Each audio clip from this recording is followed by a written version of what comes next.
Sangha, Kumara Satsanga, Kawahrina, Kawahniriya,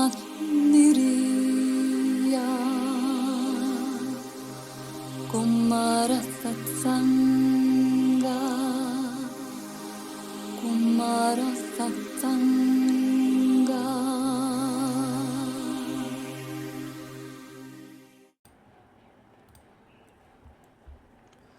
यह है सनत कुमारा।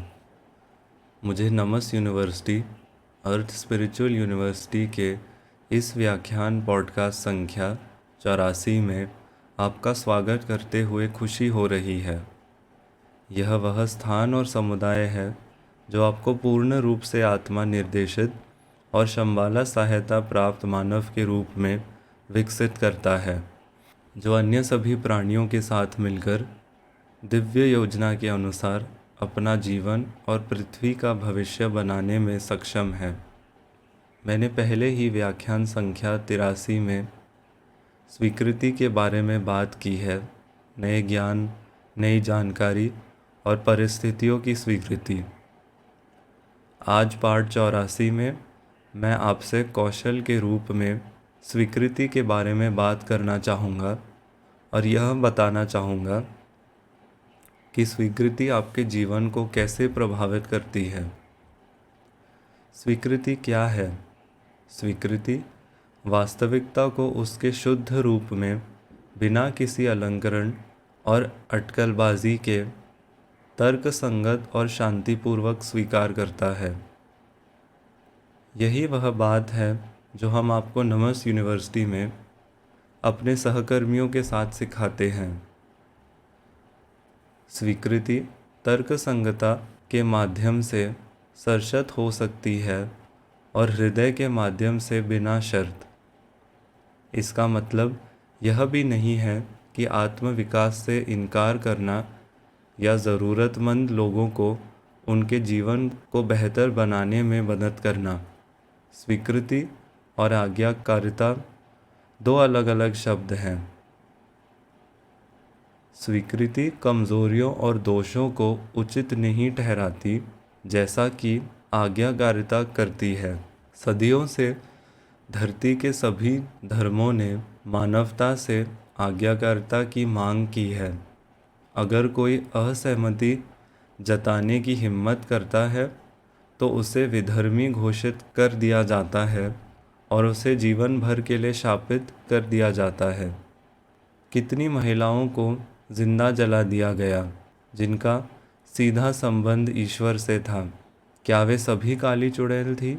हजारों सालों से हमें डर महसूस करने के लिए मजबूर किया जाता रहा है, क्योंकि वे चाहते थे कि आप आज्ञा माने और अपनी स्वतंत्र इच्छा व्यक्त न करें। यह डर आप एक जन्म से दूसरे जन्म में लेकर जाते हैं। खुद ही जवाब देने की कोशिश करें कि कौन आपको भयभीत और आज्ञाकारी बनाए रखना चाहेगा। इससे किसे लाभ होता है और कौन लाभांश पाता है? क्या यह सृष्टिकर्ता हो सकता है जो असीम प्रेम का संचार करता है?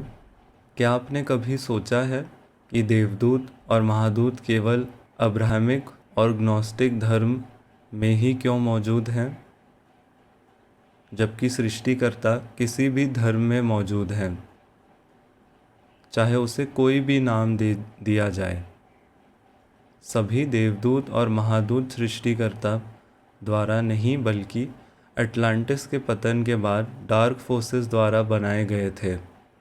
धर्मों के विभाजन के समय मनुष्यों के शासन के लिए एक उपकरण के रूप में। सदियों से कुछ भी अपरिवर्तित नहीं रहा। धार्मिक आंदोलन, चर्चों के प्रमुख, राजा बदलते रहे, सरकारें बदली, पुराने राज्य ढह गए और नए उभरे। पुराने गठबंधन नष्ट हो गए और नए उभरे। डार्क फोर्सेस भी वही नहीं रही। उन्होंने आर्टिफिशियल इंटेलिजेंस का इस्तेमाल शुरू किया। वे अपनी स्वतंत्र इच्छा और आपकी स्वतंत्र पसंद को दबाते हुए गेम, सोशल नेटवर्क, कभी न खत्म होने वाले नए गैजेट के माध्यम से आपको हेरफेर करते हैं, जो आपका पूरा डेटा इकट्ठा करते हैं और आपकी पसंद को नियंत्रित करते हैं, क्योंकि आपकी सभी प्राथमिकताओं का विश्लेषण और रिकॉर्ड किया जाता है।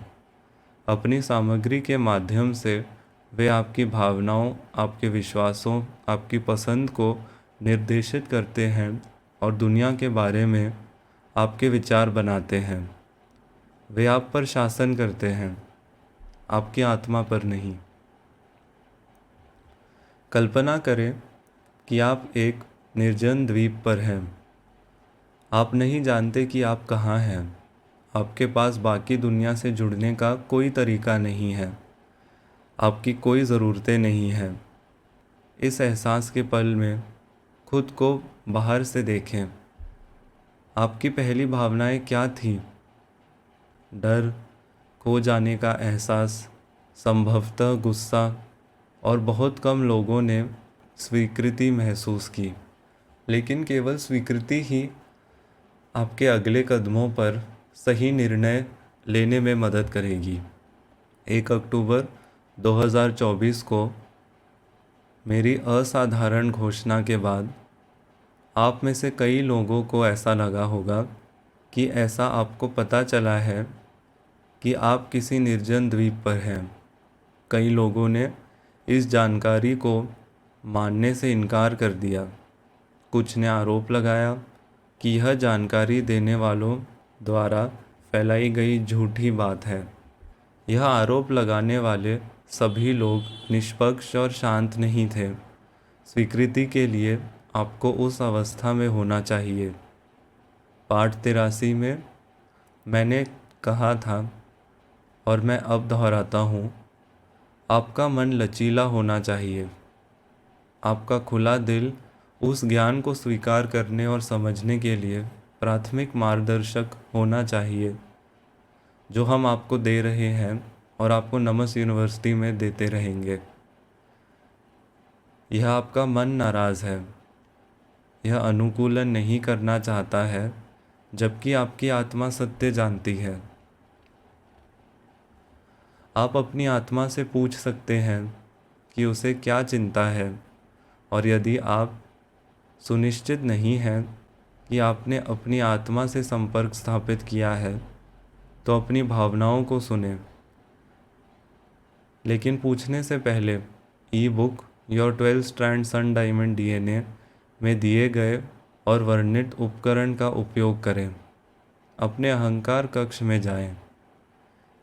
जाएं और उन सभी अनुबंधों को दिखाने के लिए कहें जिनसे आप आध्यात्मिक रूप से जुड़े हुए हैं या जिन्हें आप अपना मार्गदर्शक मानते हैं। इन अनुबंधों को देखें और सीधे सवाल पूछें कि वे किस पक्ष को सौंपे गए हैं। मुझे पता है कि आप जो देखेंगे उसे कम से कम आपको आश्चर्य तो होगा ही। फिर अनुबंधों के साथ काम करने के अध्याय में बताए अनुसार आगे बढ़ें। अब आप अपनी आत्मा से संवाद करने के लिए तैयार हैं। प्रत्येक भावना से गुजरें। आत्मा से पूछें कि इसका क्या कारण है। आप जो सुनते हैं उस पर आप इस तरह से प्रतिक्रिया क्यों करते हैं? इसके पीछे क्या या कौन है? रहस्योद्घाटन आपका इंतज़ार करेंगे। केवल अपनी आत्मा के साथ एक ईमानदार बातचीत ही आपको जो हो रहा है उसे स्वीकार करने और समझने में मदद करेगी। एक कौशल के रूप में स्वीकृति आपकी आत्मा के मिशन की स्वीकृति के रास्ते पर आपका सबसे अच्छा सहायक होगा। आज मैं आपसे बस इतना ही कहना चाहता था। मैं अगले सप्ताह अगले पाठ और एक अन्य रहस्योद्घाटन के साथ वापस आऊँगा। प्यार और आशीर्वाद के साथ, यह थे सनत कुमारा। यह व्याख्यान विक्टोरिया द्वारा प्राप्त किया गया था और ऋषि देवगन द्वारा हिंदी में आवाज़ दी गई थी। Kumara Satsanga, Kumara Satsanga, Kawahrina, Kawahniriya,